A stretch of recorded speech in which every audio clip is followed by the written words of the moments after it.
Buenas tardes, buenos días, buenas noches, así os saludo como siempre, dependiendo del lugar donde nos encontremos. Y os digo una vez más y una semana más, muy bien acompañada con nuestro entrevistado, que va a ser Jaume Patuel. Jaume, buenas tardes. Buenas tardes Bueno, y saludos del tiempo y que con buen sea. tiempo. Bueno, ya creo que no hace falta presentación de Jaume porque nos acompaña hace largas semanas, pero lo que me encanta es lo complicado que me lo pone cada vez que nos tenemos que ver y me hace estudiar y me hace aprender y me hace pensar. Yo creo que es lo que os propone, que penséis y valoréis las cosas tal como se tienen que ser, ¿no? El tema de hoy, yo pondría un título que es Reivindícate. Así de transparente y así de traducido. Pero bueno, él me lo ha puesto con las palabras más concretas y me hace pensar en que tenemos que ver las frases sabias de lo que él nos trae y lo que significa. Así que comencemos con el título original. El título original esta vez es, como es nuevo, lo he puesto en el original, Vindicate tibi, es decir, es la frase es de Séneca, por el año así, el primer siglo después de Cristo, en una situación de a unas cartas que hacía a un exgobernador, Lucio, y que en aquel momento a Séneca le preocupaba la humanidad.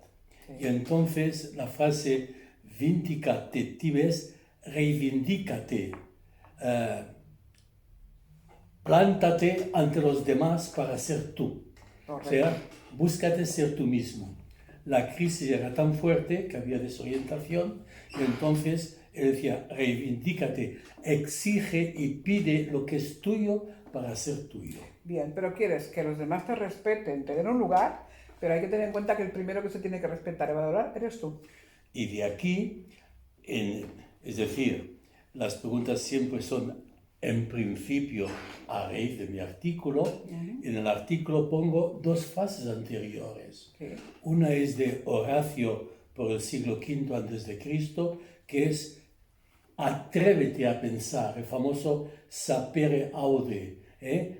Piensa por ti mismo, haz caso a lo que de tu corazón y tu pensamiento, que es otra forma de reivindicar la capacidad que uno tiene de pensar por sí mismo, no imitar, copiar, repetir, hablar de memoria, sino capacidad de producir. De raciocinio, de pensamiento. Pero propio, Propio.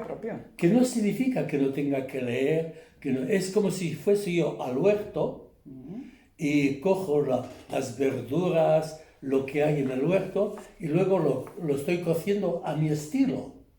Claro, cada uno tiene su estilo propio. Y entonces de Aunque aquí, vayamos al mercado y a la misma parada. exactamente, entonces viene atrévete a pensar. Y claro, para atrevernos a pensar, hay el otro de Sócrates, del siglo I antes de Cristo, más o menos. Conócete a ti mismo. Por tanto, si yo quiero pensar, quiero reivindicarme, preciso conocerme a mí mismo. Correcto.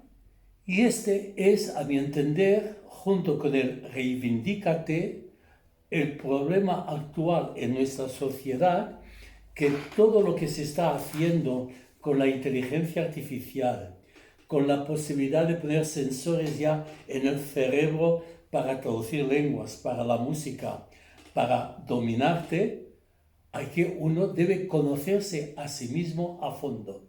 Y esta es la batalla más dura. Me dice un autor, dice así, considero más valiente al que conquista sus deseos que al que conquista a sus enemigos, ya que la victoria más dura es la victoria y la lucha sobre uno mismo. Es decir, huimos de nosotros. Por tanto, si yo me atrevo a pensar y me conozco, tendré que reivindicarme ante los demás que quieran anularme. Bien, porque claro, eso significa un esfuerzo. El esfuerzo de conocerse, de averiguar, después de mostrarse y después de defender tus derechos. Es todo un trabajo que empieza de base. Y es un trabajo que, a mi entender, como pedagógico se está ahorrando a la juventud en general. Sí, se le da todo hecho.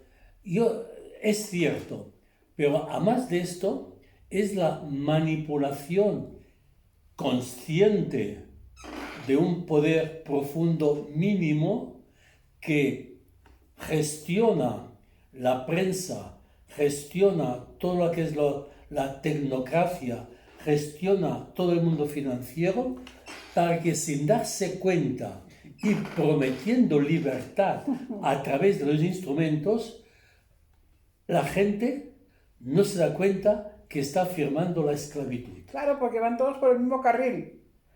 Todos por el carril del medio o todos por el de la izquierda. Y eso es lo que obliga a llevar a un rebaño a donde quieran. Pero no tienes que formar parte de un rebaño. Pero y entonces, donde está la falacia, el engaño, es que toda la propaganda tecnócrata que da impresión de más facilidades, y es un hecho, no nos damos cuenta que al mismo tiempo que esto que nos facilita la vida, al mismo tiempo, A, nos esclaviza, B, nos apega y tercero, lo ponemos como centro de la vida. Claro, entonces, si ponemos al centro de la vida el instrumento que es la técnica, el piano en lugar del pianista, estamos en una situación de anulación de la humanidad y de la persona, que es donde estamos viviendo. Claro, pero es que aquí lo importante es que cada uno sepa dónde está y su realidad y la conozca y no se deje desvirtuar o embobarse por las tecnologías hasta el punto de que todo te lo van a dar hecho y que si quiero escuchar música prefiero escuchar apretando un botón a ir a ver una gran orquesta. Una cosa es la posibilidad que tú tengas de pagar un recital, pero si lo puedes, lo importante es ir al recital, no a escucharlo apretando un botón. Esto es una masa más. O sea, hay que saber valorar la balanza de las cosas. Esto hablamos tú y yo así porque pertenecemos a una generación que tenemos una experiencia previa. Las personas que están de 0 a 40 años y más los de 0 a 20 ya nacen con el botoncito. Con el botoncito. Entonces hay que partir de esta realidad y cómo educamos a partir de esta realidad.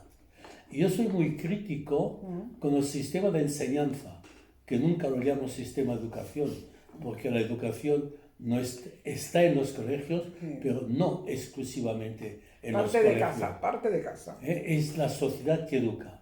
Y entonces un chaval o una niña de 3 meses hasta los 18 que está en el sistema de enseñanza, todo es fácil, todo se le da. Y más cuando se llega a final de cuarto de eso, según he entendido, me puedo equivocar, que repetir cursos ya no existe. Se avanza, y eso sí que lo he vivido, muchachos que llegan a cuarto de eso, o antes era octavo de EGB, sin leer. Claro, dices, ¿qué está pasando? Constato, no doy ningún juicio de valor, pero esto me preocupa. Claro. Porque a los 18 años, ¿quién se levanta a trabajar pronto? ¿Quién va a hacer un esfuerzo? Y más ahora que he podido constatar y seguirlo con el teletrabajo, es decir, te quedas en casa, el pijama y ya está. Que esto condiciona tu forma de trabajar. Antes decíamos, yo cuando salgo del trabajo, dejo el trabajo en la empresa y me voy a casa. Es que ahora, en nombre de la libertad, nos llevamos el trabajo a casa. Claro, pero imagínate las facilidades que les damos a las empresas. Nos lo llevamos a casa y te dicen, no, usted es mejor porque usted se levantará, estará cómodo con un café en su casa. Pero eso es mentira. Usted estará en su casa gastándole su electricidad. Usted estará en su casa mucho más estresado porque escuchará a su hijo que llora. Usted estará en su casa pero no tendrá una libertad de respirar aire, de comunicarte con los compañeros del tú a tú, sino a través de una pantalla. Y como que te vas estresando y no vas cumpliendo los horarios, al final acabas mucho más tarde de lo que acabas en el despacho. Para mí personalmente todo esto es muy nuevo. Ya, pero es muy duro, ¿eh? Quienes lo deben resolver son los que están viviendo. Pero por lo que yo puedo observar y me comunican, que la cosa no es fácil. No.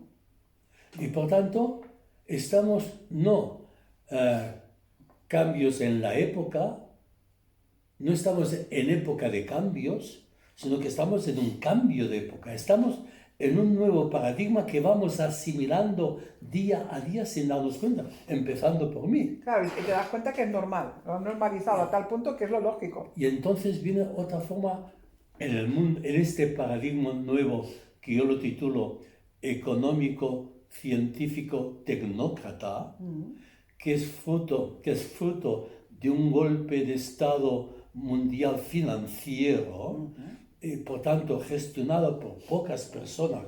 Y cuando digo pocas, puede ser unos millones que tienen todo el poder económico. ¿Cómo se reacciona ante todo esto? Por eso viene el título Vindicate, reivindícate, que en términos que usábamos hace años es la asertividad. ¿Qué es la asertividad? Así como yo tengo mis exigencias en terminología psicoanalítica, un superego en que me exige, me empuja, me hostiga, que yo los deberes están por delante de todo, el famoso principio de Kant, el cumplimiento del deber, que está cuestionado, resulta que estas exigencias del deber, que son buenas, estas mismas exigencias hay que hacerlas con los derechos. Claro. Pero ahí se nos olvidan o se nos han apartado los derechos. La energía para ser una persona cumplidora de mis deberes, esta misma energía la debo emplear para ser exigente con mis derechos. Claro, pero en principio hay que darse cuenta que hay personas que todavía están buscando quiénes son, están buscando su propia identidad, ¿no? Entonces, la entidad la forma tu entorno, tu familia y tú mismo. Y esto es desde muy pequeños, la información que te den tus padres, que te dé el entorno, la que va forjando un carácter. Exacto. Y una forma de lucha. Claro. Hay personas emprendedoras desde la cuna, como aquel que dice. El que se revela, el bebé que dice, yo tengo hambre y quiero comer, y te va a gritar, y no vale que me calles. Pues este va a ser un gran luchador. Y entonces tenemos que el forjar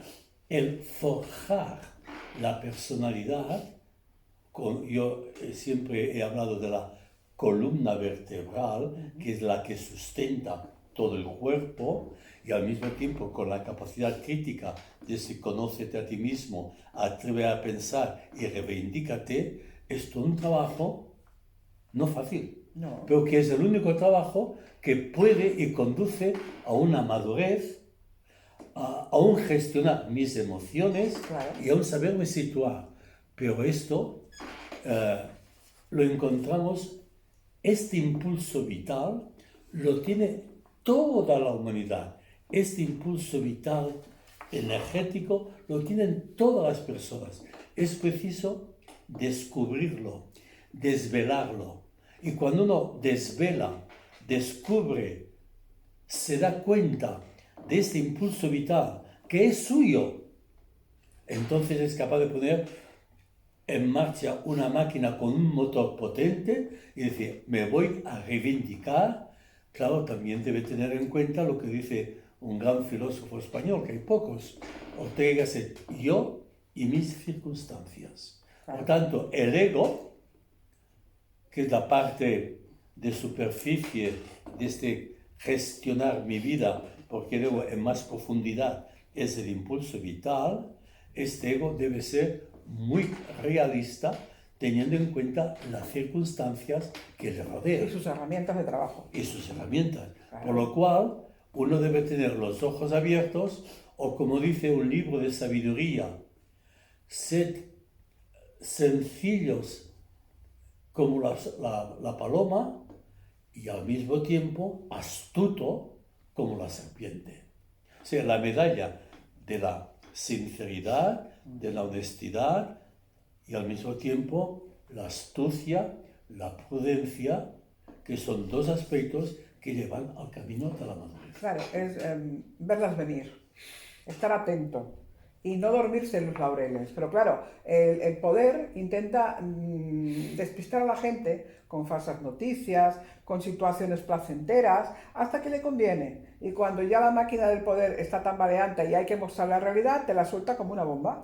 Y dice, señores, aquí estamos en punto cero y anulados, no tenemos solvencia a nivel de ningún sentido. Ahí está el problema. Te lo van a dar al final, cuando ya te has estrellado.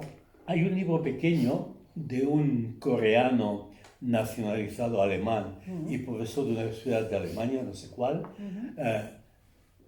Hans Byung-Chul, que el último libro que me ha llegado, creo que es el último, se titula Infocracia, sí, el poder de la información. Pero hay que bucear muy abajo para buscar la verdad. Exacto. Entonces hay que ser muy críticos con la televisión, muy críticos con la prensa escrita, porque son 4 o 5 los que tienen el poder sobre la prensa.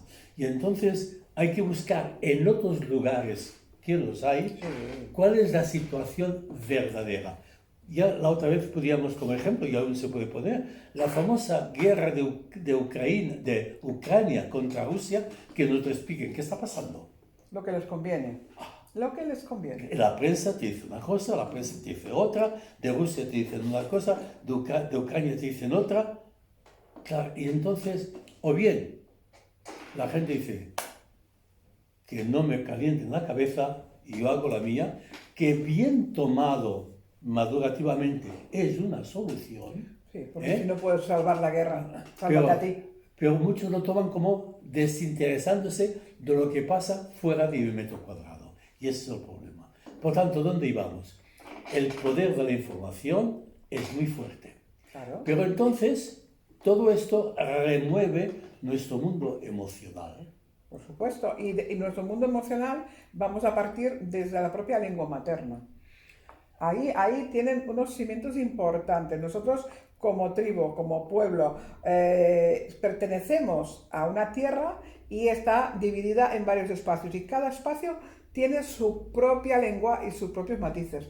¿Y qué pasa? A los grandes poderes quieren anular. Y entonces, y esto es uno de los puntos, ¿no? Es la base de mi artículo. Yo diferencio entre lo que es las lenguas que alimentan las culturas o las culturas que se expresan en lenguas diversas. Cuanto más lenguas son visiones distintas del mundo, el diálogo cultural enriquece bárbaramente, Claro. hablando castellano, hablando francés, o hablando catalán o italiano, o árabe o bereber. Esto es riqueza cultural. Y otra cosa son los imperialistas o los imperios que quieren imponer su lengua como único puente, como único camino para enriquecerse. Esto es lo que ataco. Aquí estamos manipulando al pueblo. Exacto. Pero el mismo pueblo se deja manipular.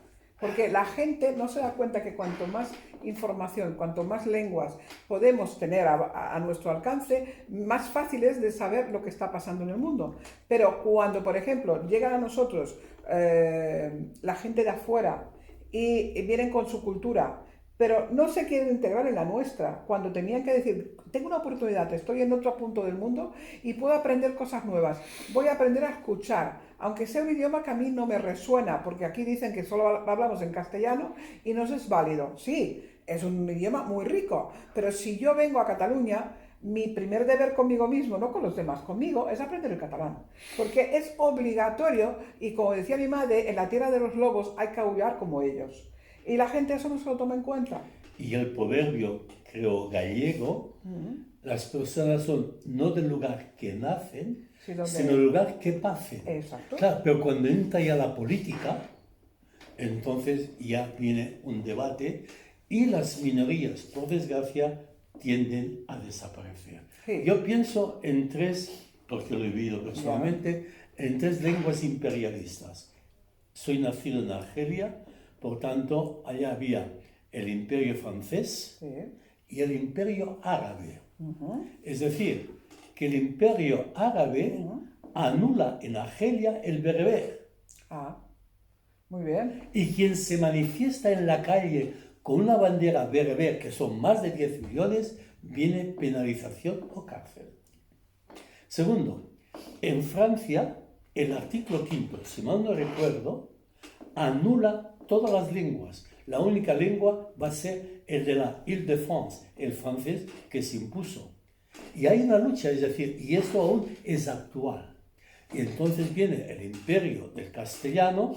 Aquí en Cataluña es todo un debate que la gente ignora, pero también en América el castellano que se habla en toda América del Sur hispanohablante, las lenguas indígenas Se han no la- anulado.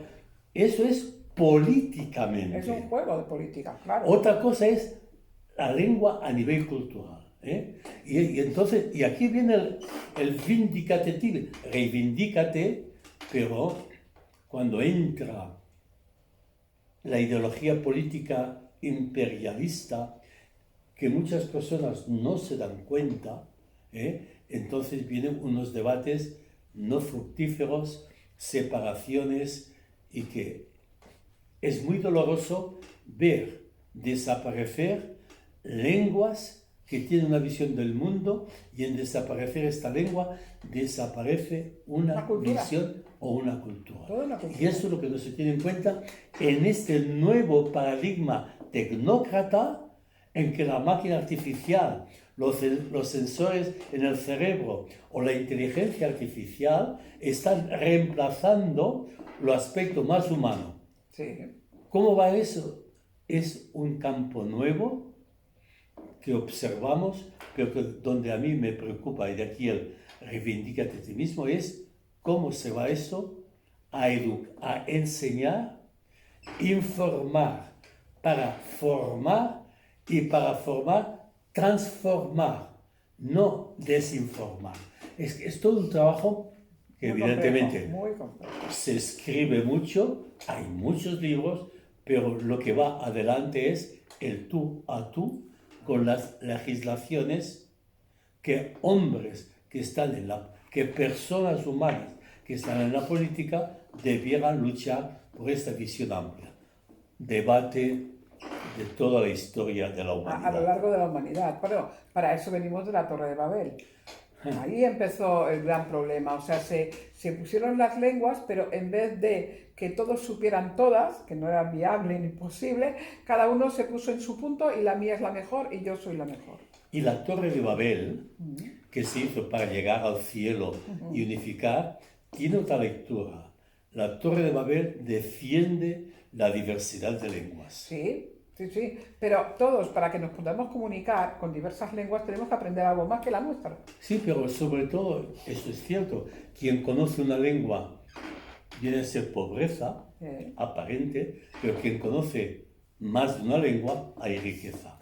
Claro, en esto entra muchísimo el aspecto emocional. O sea, la lengua materna mama del mundo emocional. Evidentemente que hay que educar. Concretamente hacemos esta grabación desde Mataró. Por lo que yo sé, me puedo equivocar, Mataró son 130.000 habitantes, hay más de 100 nacionalidades y unas 120 lenguas diferentes en Mataró. Esto creo que es bastante ignorado incluso en la misma ciudad. Una gran riqueza cultural. Pero ¿por qué está ignorado? Porque se hacen guetos. Solo se comparten con ellos mismos. Y no comparten más allá de ellos mismos, porque tienen miedo de que se sepan cómo son, quiénes son, y no se dejan ver. Y entonces entra un problema de la acogida. ¿En qué lengua emocional los acogemos? Ese es un gran problema. Y aquí me recuerdo una frase de Aristóteles del siglo que dice: cualquiera puede enfadarse. Eso es muy sencillo. Pero enfadarse con la persona adecuada, en el grado exacto, en el momento oportuno, con el propósito justo y del modo correcto, esto ciertamente no resulta tan sencillo. No. Y esto se mama.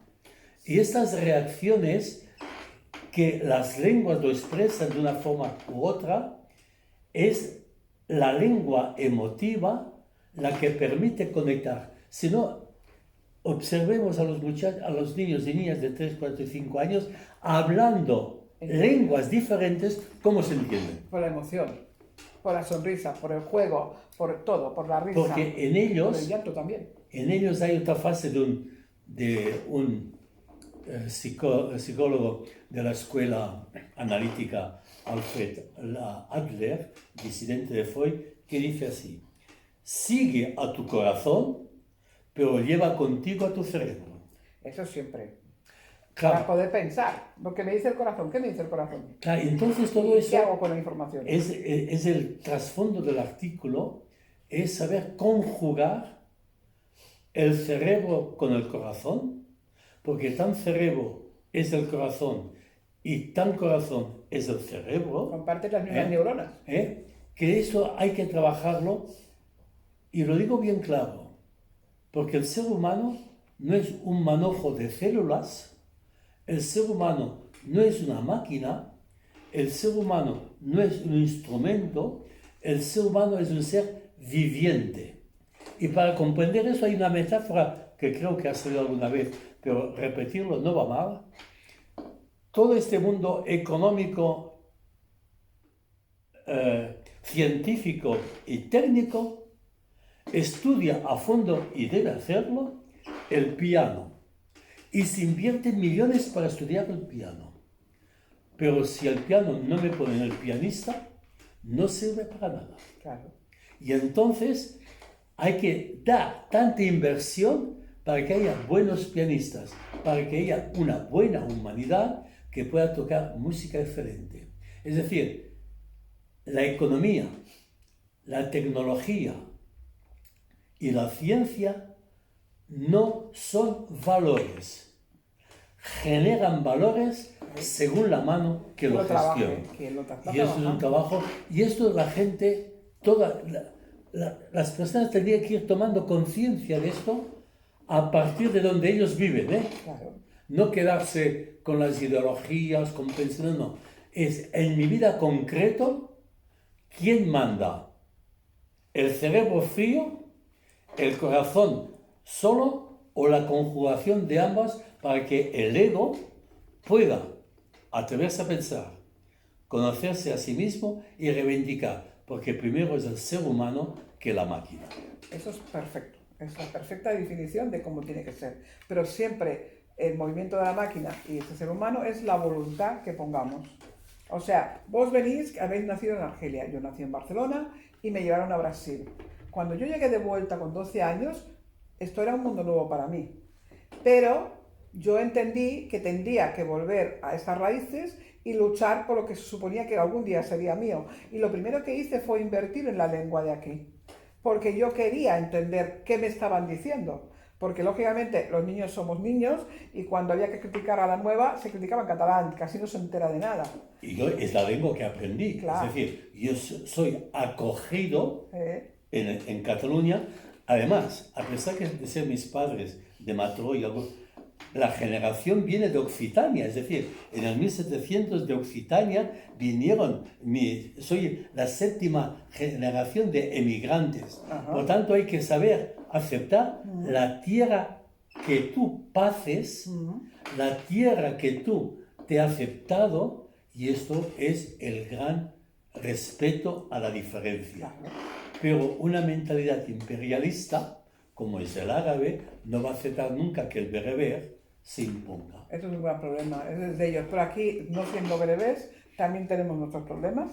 Y sobre todo yo siempre pido que los que lleguen aquí vean el idioma que tenemos propio en Cataluña como una riqueza, no como una imposición. Y no se acomoden a solo una lengua castellana porque les es fácil y es más normalizada, porque se están perdiendo lo que realmente es la riqueza de este país, el poder disfrutarla, ¿no? Claro, es todo un tema de debate muy delicado, y delicado porque toca el mundo de las emociones. Bueno, pero la realidad. Por tanto, hay que tratarlo con delicadeza, Ajá. sin prejuicios, No. y no se puede llevar como cosa general casos concretos. Hay casos concretos fatales. Por el siglo XIII o XIV en Andalucía, a los que se convertían del mundo árabe al cristiano mozárabes, cuando les oían hablar en mozárabe, les decían, hablen en cristiano. O bien aquí, háblenme en castellano, porque estamos en España. O bien, háblenme en catalán, porque estamos en Cataluña. No hay que imponer. Casos concretos hay que escucharlo, pero cómo se manipulan con una población, con un popularismo, con intereses que no tienen nada que ver con la cultura. No, seguro que no. Y aquí viene el reivindícate y atrévete a pensar por ti mismo. A ver, aquí viene la inteligencia de decir, ¿qué tenemos delante? Me dicen que haga esto, el otro que haga lo otro, pero ¿qué es lo que realmente quiero hacer? ¿Quiero incorporarme? ¿Quiero aprender cosas nuevas? Pues cuanto más herramientas tengamos, mejor. Y cuando llegasteis vos a Cataluña y cuando llegué yo, el catalán no se usaba en las escuelas. Era una cosa prohibitiva, pero si quieres aprender, aprendes. Eso sí. Y yo aprendí en la calle, porque, porque me encanta leer, pero me daba pereza aprender el idioma a través de los libros. Primero porque eran difíciles de tener y después porque no me apetecía. Entonces, el día a día en la calle era poner orejas. O sea, yo cuando me incorporé a un grupo de compañeros y le dije que quería aprender catalán, me dijeron, sí, muy bien, pues cada palabra que digas en castellano una peseta. Así que la primera semana pagué el vermut, pero la segunda me volví muda, solo tenía orejas. Iba escuchando y iba sacando deducciones, así aprendí. Y cuando fuimos un día de Navidades a casa de un compañero, salió su mamá y dice, nena, ¿vos neulas? Y yo, no, gracias. Yo pensaba, no sé lo que me estás diciendo, pero por si acaso no quiero. Cuando las vi en la mesa, digo, tampoco me gustan. Ahí está, la voluntad era aprender, para incorporarme, para saber qué me estabais contando. Pero entonces viene lo que tú decías, la voluntad, hay que estar motivados. Claro. Y motivados viene de motor. Y motor viene también de la palabra emoción. Movernos por intereses profundos. Claro. Y aquí es el cambio. Y aquí entonces entra lo que son las ideologías. El nombre de una ley mal leída. El nombre de una constitución tergiversada la lectura. Todo eso es muy delicado. Y digo esto porque en el mundo de la salud mental, el poderme expresar bien. Mi esposa trabaja en Cáritas, que atienden a personas que acaban de llegar. Qué terrible es ser por esas personas que hablan una lengua extranjera para poderse expresar. O bien, qué duro es, y esto lo he experimentado personalmente en Cáritas cuando estuve allá, que tenga que venir un muchacho de 9 años para traducir lo que su madre le dice y a mí me cuenta de forma íntima. Esto es duro. Es muy duro. Pero gracias que tienes ese hijo, que ya sabe ese idioma. Sí, eso sí. Es una suerte. Pero ¿es duro? Es duro porque entonces viene otro aspecto que no sale en el artículo, pero que implícitamente es el patriarcado. Nuestra cultura nueva aún está en el fondo de un patriarcalismo, sí, de la figura masculina, de la figura de autoridad, de la figura del cerebro, para entendernos, donde lo emotivo, el corazón, no tiene importancia. Ya. Porque si nos fijamos bien, cuando hablamos de economía, hablamos de tecnología y hablamos de ciencia, hablamos en masculino.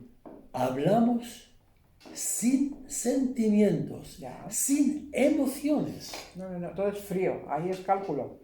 Y esto se impone como una lógica, y la lógica llamada aristotélica, hasta las consecuencias últimas de una lógica, acabas con inhumanidad. Claro, ante todas esas cosas, lo que dice Adler, actuemos con la razón, pero libremos del cerebro, pero también piensa, pero ten en cuenta el corazón. Lo que decía en otra sesión, el circuito completo, lo que siente el corazón antes de hablar debe pasar por el cerebro, Y lo que pienso antes de hablar debe pasar por el corazón. Así Entonces digo una frase humana. Ejemplo, los WhatsApps. Los WhatsApps no tienen emotividad. Precisamos poner el icono. Sí. Porque una frase la puedo escribir con todo afecto y el que la recibe la puede leer con todo odio y paranoia. La misma frase. Porque la frase escrita no tiene tonalidad, no tiene afectuosidad. O sea, La tengo frase que poner es así. el corazoncito para decirte que quiero. Claro. Entonces, tu emoción. Por ejemplo, yo escribo un WhatsApp y la otra persona, pero ¿por qué no me contestas? Porque si no contesto enseguida, hay una paranoia. ¿Por qué no me contesta? No me quiere, me odia, ¿qué le he hecho? Estoy ocupado. Es tan fácil como esto. Por eso, este aspecto del artículo del mundo emocional, la lengua materna y reivindícate, no es una cosa fría del cerebro. Ya, ya. Esta es la instancia que yo intento indicar. Lo que también hoy día se usa mucho desde el año 90, la inteligencia emocional. Y la inteligencia emocional, como el mismo autor dice, Daniel Goleman, en su segundo libro, no en el primero es La inteligencia emocional en más de 50 idiomas, millones de ejemplares, después siguió un segundo libro que titula La práctica de la inteligencia emocional. Y de este no se habla tanto, porque Goleman en ese segundo libro hace la crítica del primero. Y inteligencia emocional es un sinónimo de madurez. Correcto. Crecer con sentido común. Esto es la inteligencia emocional. Yo así en broma digo, quien en la mesa diga, golpeando, yo tengo inteligencia emocional, no tiene ni idea de lo que significa inteligencia emocional. O sea, la inteligencia emocional es el proceso madurativo de la persona. Sí, sí. Claro, todo esto es hay un que... proceso que ya ha llegado al punto culminante. Y que hemos traspasado ya esto para hablar de la integridad de cabeza, corazón, con el estómago. Sí, claro. Ahí está otra parte de nuestras emociones en el estómago. Porque tan centro del ser humano es el cerebro como es el estómago. Por supuesto. No hay esta frase, después de un banquete, es donde se firman los buenos negocios. Sí, porque es más fácil, ¿no? Estamos todos emocionalmente motivados. Todo eso hay que tenerlo en cuenta. No llevar la pluma al banquete por si te engañan, ¿eh? Cuidadito. Entonces, es toda una mano izquierda de madurez, pero cuando yo veo que en las empresas cogen al personal o llaman al personal para hacer media hora de silencio y meditación, digo, estupendo. Pero también digo, fatal. Porque la meditación y el silencio es aquí, se utiliza un instrumento de profundidad para generar más beneficios. Sí, y para enviar mensajes en esas meditaciones. Yo puedo, de forma sublingual, escondida, le envío los mensajes que necesito. Porque el problema nuevo, y esto tengo que escribirlo en otro artículo, tal vez sea el próximo, cómo este mundo financiero mercantiliza todos los valores humanos, interiores, espirituales. Ahí encuentro un negocio, un filón. Ahí hay un filón. Y como son necesidades básicas del ser humano, claro, que la gente quiere, pues se aprovecha.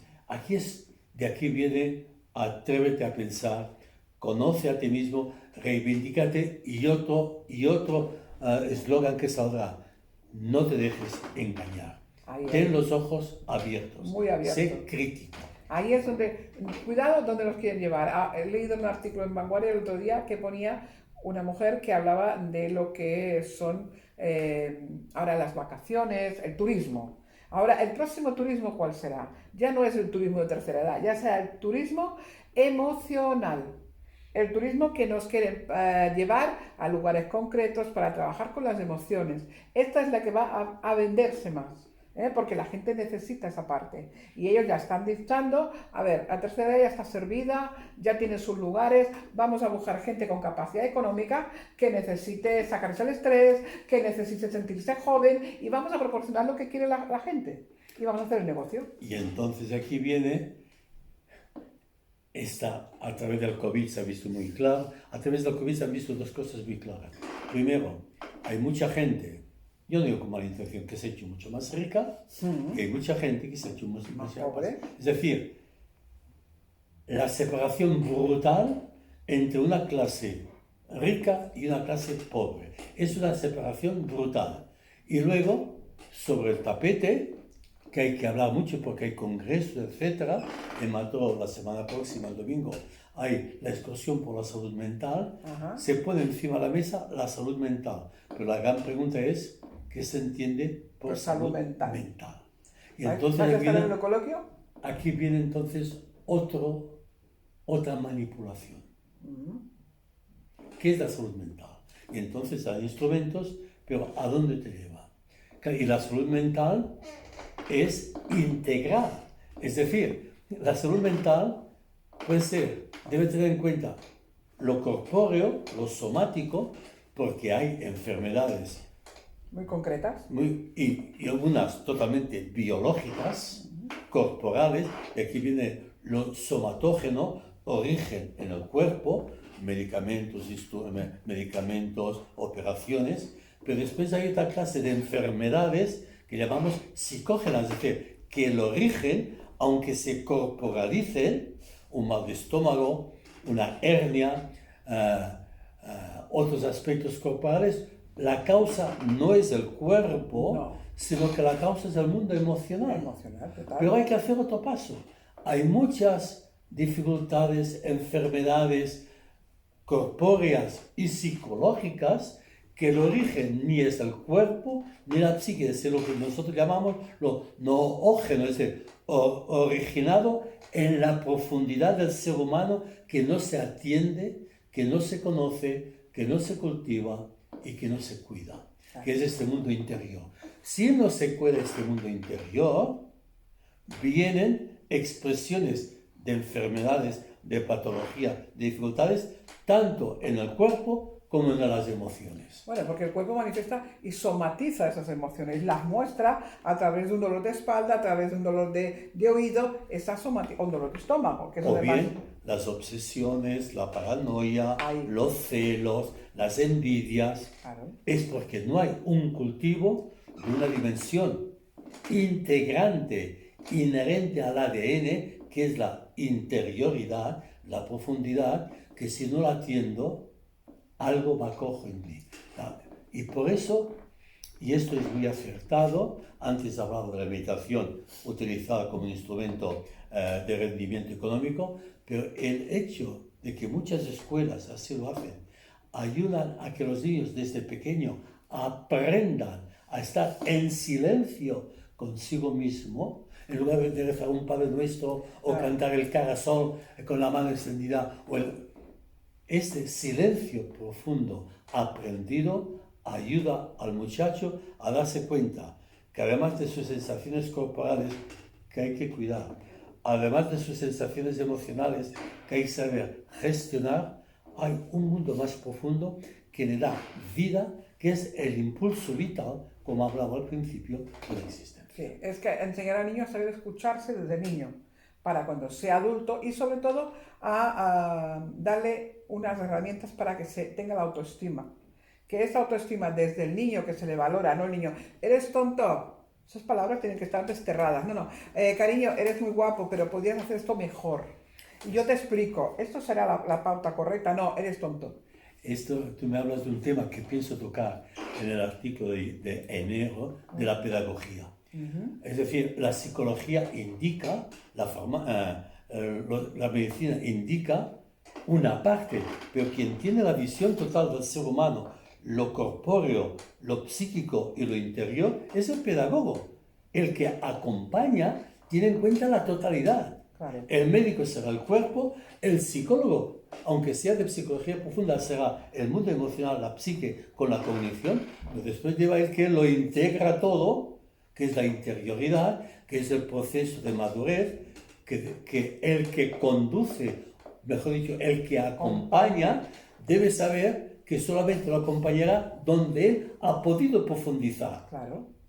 Y esto es lo que hace crecer a la gente, crecer a la familia, crecer a la tribu, crecer a un pueblo que se expresa a través de una lengua cultural para poder vivir dentro de las limitaciones que nuestro mismo existir tiene de una forma más agradable, para emplear una palabra que no me gusta demasiado, para ser más feliz. Ya. No es una palabra que no me gusta, Bueno, pero ser más feliz. Ya. Esto es lo que yo veo. Pero sobre todo esto, tener personas preparadas para hacer ese acompañamiento y llevar a ese ser a crecer paulatinamente sin prisas, porque a veces que hacemos crecer a los niños muy deprisas, no puedes ir a jugar porque tienes que competir en un partido de fútbol, no sé qué, no le demos tantas obligaciones después de una escuela, cuando nosotros como seres humanos acabamos nuestro trabajo de 8 horas y pensamos, ahora llegaré a mi casa y reposaré, qué a gusto estaré. Al niño se le exige que sale a las 5 y a las 6 se tiene que estar jugando un partido porque durante esa hora el niño está ocupado y mamá puede hacer otra cosa. Ya te iré a buscar a las 8, el niño llega agotado justo para comer y a dormir. Eso es un fallo. Este es otro de los problemas graves para la salud mental del mundo laboral. Claro. El mundo laboral anula, dificulta la vida de familia. Totalmente. Y entonces nos encontramos con algo nuevo, que es muchas parejas jóvenes no quieren tener hijos. Ya, porque hay mucha responsabilidad. Sí, se sienten preparados. Claro, entonces todo eso pide otros temas, otros debates. Podemos hablar mucho, largo y tendido. Como veis, la vida es compleja y en cada paso que damos se nos abre otro abanico y nos dice, y esto, y aquello. Entonces nos hemos de poner en el centro y ya, bueno, esto ahora y después mañana lo otro. Pero vamos investigando y espero seguir compartiendo muchos tiempos. Y con ustedes también, que nos escuchen y que por lo menos lo que aquí hablamos nos sirva para abrir un poquito el punto de visión, hacerlo más amplio y sobre todo pensar y tomar valores y tomar conciencia y darnos tiempo y valorarnos, sobre todo valorarnos y reivindicarnos. Esto es lo importante, ¿sí? Importante ser uno mismo, que no es fácil, hay que ir contracorriente, pero conocerse, atreverse a pensar para poder reivindicar la propia identidad que solo mi ego va a construir. O lo construyo yo o me construye. Ese es el dilema. O sea, o me construyo yo o me convierto en un robot según el tema y el tiempo de la sociedad. Exacto. Ahí es el problema, que seremos robotizados sin darnos cuenta. Y empezamos a hacerlo. Ya empezamos. Bueno, pongámonos en positivo, os esperamos la próxima semana y seguiremos hablando. Muchísimas gracias por estar. Buen tiempo. Seguro, aunque vendrá frío.